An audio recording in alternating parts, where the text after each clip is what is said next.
We are very happy to say that our Honorable CM is getting day by day very better, and she's very hale and healthy, we heard. Very soon she'll come back home. So every day we do pujas here.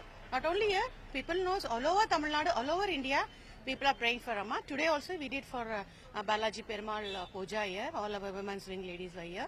So we are so happy because God helped us to get us back our Amma hale and healthy.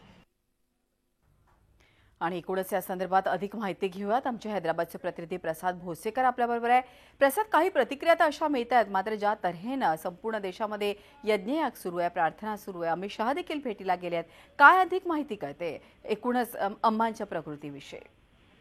त्यांच्या जयललिताच्या प्रकृतीविषयी अजूनही जे correct information किंवा जे त्यांचा उपचार चालू आहे त्याच्याबद्दल अजून काही बाहेर आलेलं नाहीये. फक्त अपोलो हॉस्पिटल कडून जे प्रेस रिलीज येत आहेत त्याच्याबद्दल त्याच्याकडूनच माहिती मिळती आहे.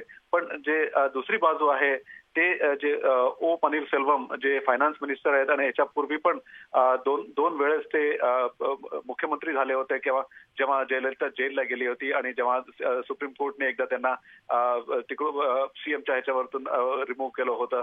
तर आता जयललिताचे जितके पोर्टफोलिओज आहेत ते पनीरसेल्वम सांभाळतील आणि जे कॉन्स्टिट्युशनल ऑब्लिगेशन्स आहेत जसे की कॅबिनेट मीटिंग चेअर करणं किंवा हे लॉ अँड ऑर्डर आहे किंवा डे टू डे ऍडमिनिस्ट्रेशन आहे ते सगळं पाहण्यासाठी हे जे मार्ग आहे आता सोपा झालाय.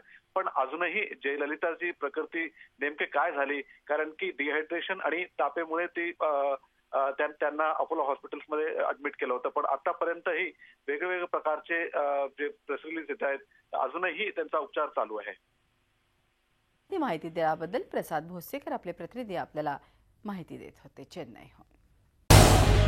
झी 24 तास रहा एक पाऊल पुढे.